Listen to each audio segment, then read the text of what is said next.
Hey guys, welcome to Satsang. I'm gonna start off with a few minutes of silence, and then we'll see if there's a couple things I wanted to share, and then we'll see what else is going on. Okay, so I invite you to sit silently with me, and um, I do not have a microphone set up, so I apologize. I'm hoping the voice level, the audio level is appropriate. So let's begin.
I want to read this quote, but it's on my phone, so I gotta get it.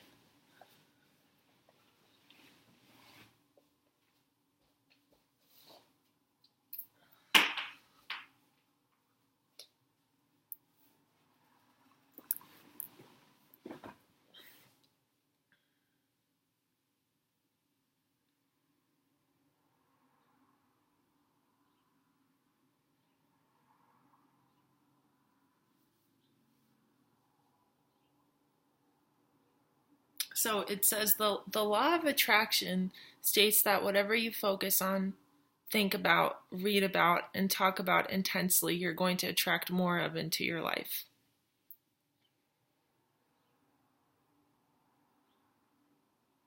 So if you're watching Non-Duality Satsang, think about that. Think about what that means.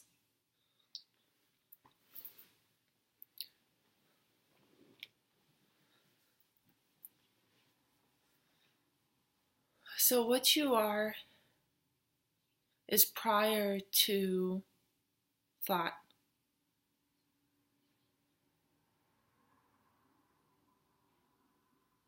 It's actually prior to appearances. It's prior to the brain calibrating colors and shapes and meaning.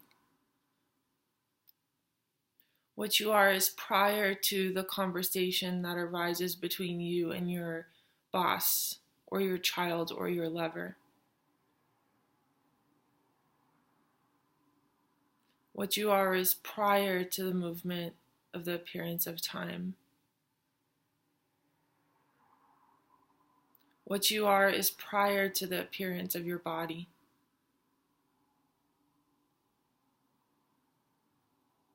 So as I'm speaking these words, what you are is prior to the registering of these words in your brain and the assigning meaning to them.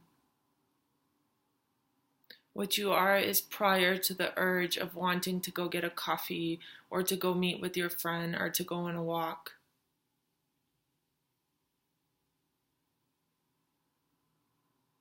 So what you are comes before everything.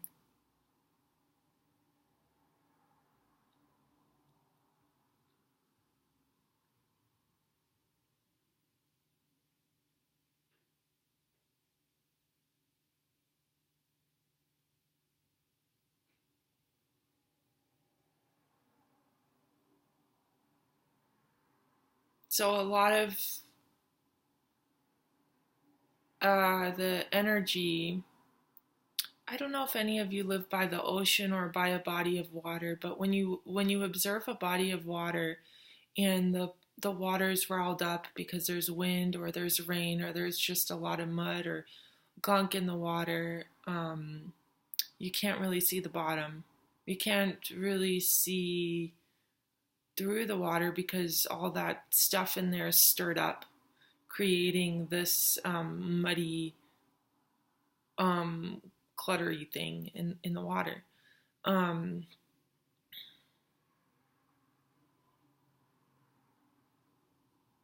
But when that stuff settles in the water, you can see through the water. You can see that it's water and that it's clear. Whereas when all that stuff is riled up in there, you can't see that the water is clear and see-through. So the body, through its apparent duration of time, accumulates so much imagery, so much sensation, so much stimulation that it gets lost in itself. And that's why it's often called that someone may be awake whereas someone else may be sleeping. The truth of the matter is that awakeness always is. Everything is awake. Awakeness is never asleep. Awakeness cannot go to sleep. Awakeness is the knowing prior to sleep. It's that which knows that it's asleep.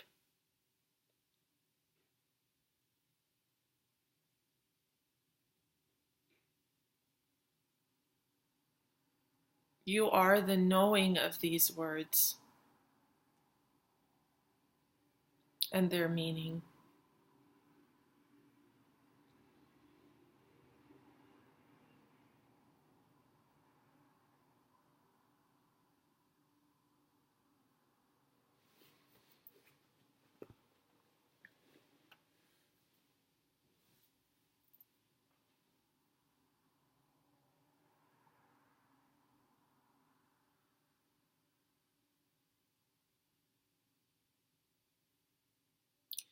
Even if you're struggling with depression or social anxiety or income struggles or dis-ease, you are the knowing of those things. You are not those things themselves.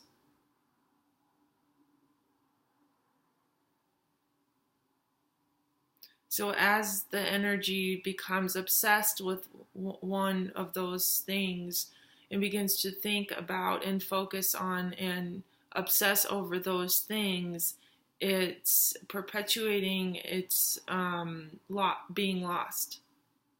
It's perpetuating its dream.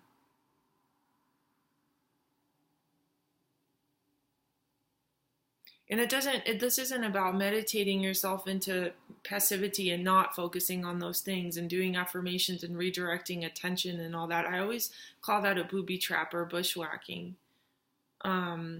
Because it's like a dog chasing its tail. It's the mind trying to control the mind. It's ineffective, and it just is not what's being spoken about. What's being spoken about is the knowing of those appearances.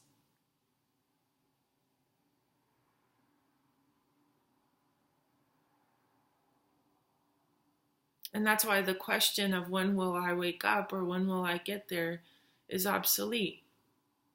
The mind will never get there. You will never get there. You can't get there because you're already there.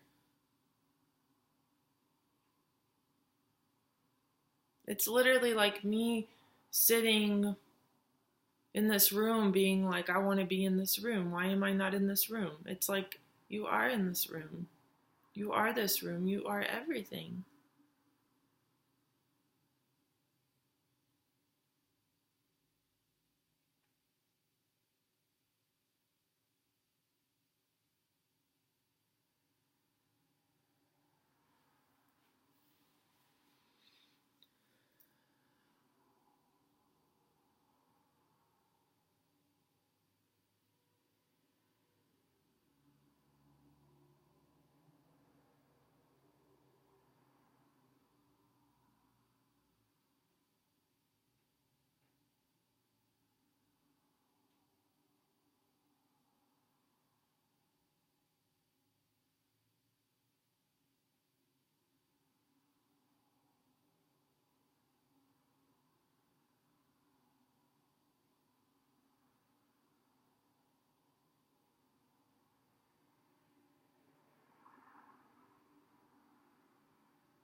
So as long as that energy is focused on itself and self-absorbed in its story plot,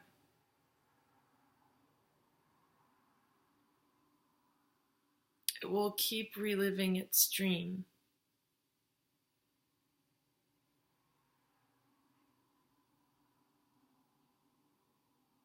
But that's being watched, that's being experienced, that's known. The watching of it is known, the experiencing of it is known. And then comes the dream. And then comes identification with the dream. And then come the thoughts about the dream. There was another wonderful thing that I read.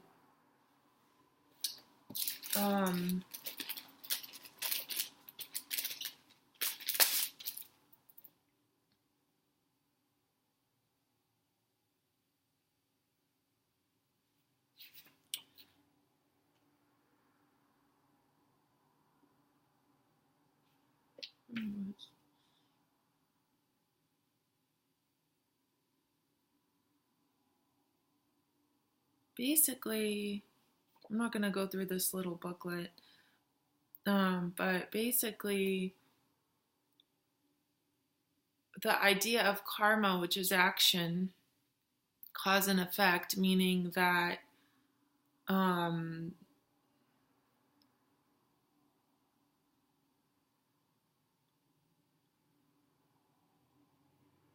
thought causes a belief, which causes a behavior, which causes an effect, is in the realm of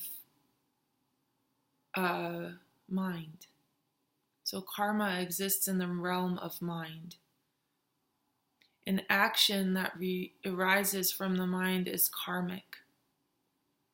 But when action arises beyond the mind, it is beyond karma, beyond cause and effect, meaning that it is one consistent, unbroken movement with no cause and effect. So what does that mean?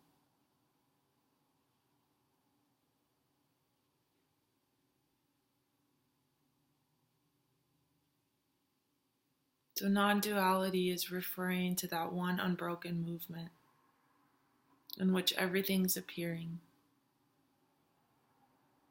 The stick, the mud, the rocks, the leaves, all that stuff that's stirred up in the water. So non-duality is referring to an energetical shift from the world of thought and form into the space in which thought and form are appearing.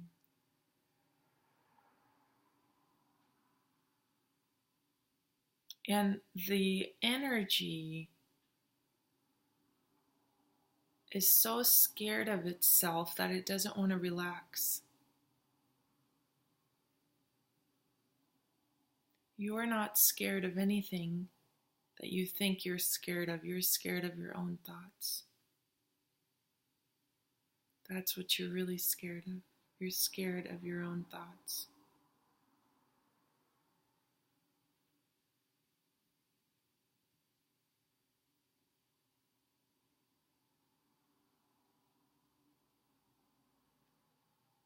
But you are not your thoughts.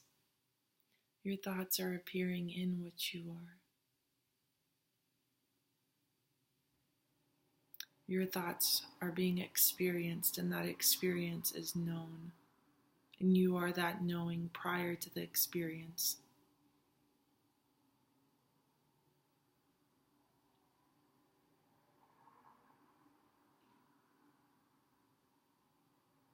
So the separate self, it feels heavy, it feels overwhelming, it's always stressed, it's always anxious, it's always trying to protect itself and prevent life from happening.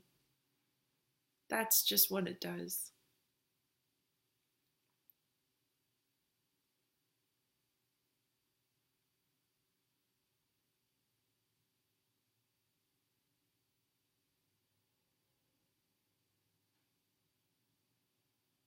It feels so heavy, and it's so tiring and exhausting.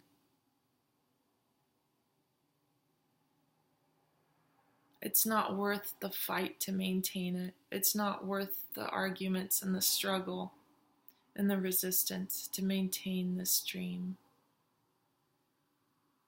It just is illogical. It doesn't make any sense. It's insanity. There's other teachers that refer to it as insanity too.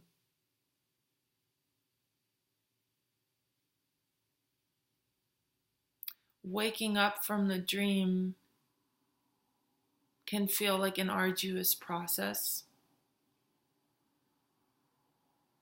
because that energy is so scared of itself and so desperate to maintain its existence of what it thinks it is that it will fight at all costs its dissolution. But that's being watched. And that which knows eventually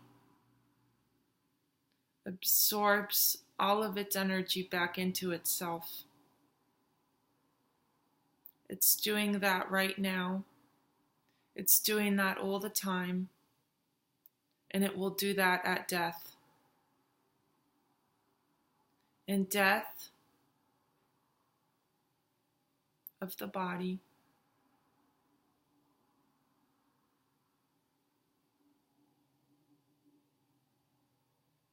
is a massive, massive, massive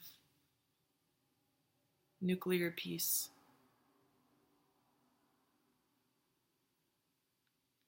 And that nuclear peace is happening right now.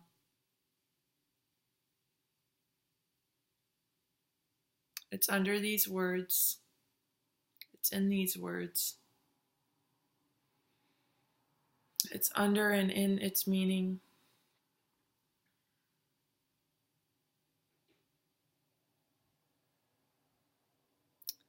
It's in the very substance of the form that's appearing as a you and a me.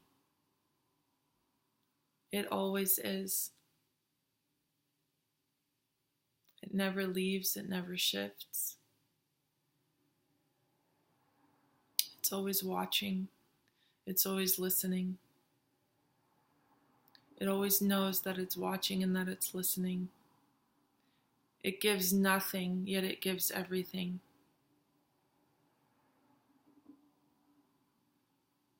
You can't get anything with non-duality.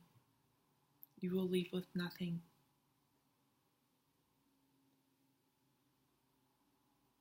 No thing.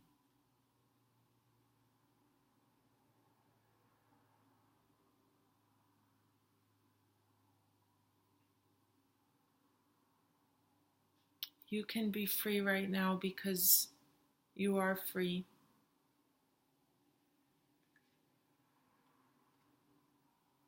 That which feels heavy, it's not the truth. It's not true. Whatever you're thinking is not true.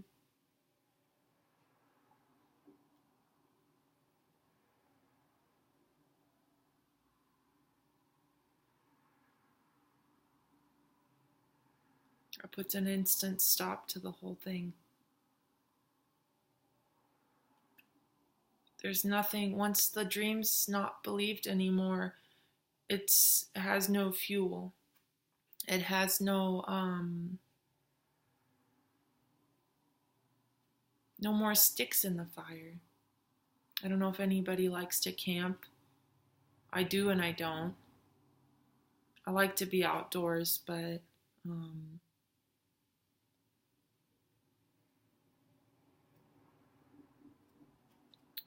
that's another story. I'm not going to get into that. But that fire, it's constantly burning everything up and taking everything in. And your thoughts are like those sticks and those pine cones and those pine needles that are continually being thrown in the fire to be burned. If there's still separation arising in the form of drama, in the form of argumentation, in the form of control, in the form of rage and anger, in the form of attachment, those are all being burned in the fire of your true nature. If they're arising, it is a good thing. If there's illness arising, it is a good thing. If lies are coming up, that is a good thing because they are being burned in the fire of your light, which is your true self. It is taking everything from you. So let it go. Let it come up and let it go.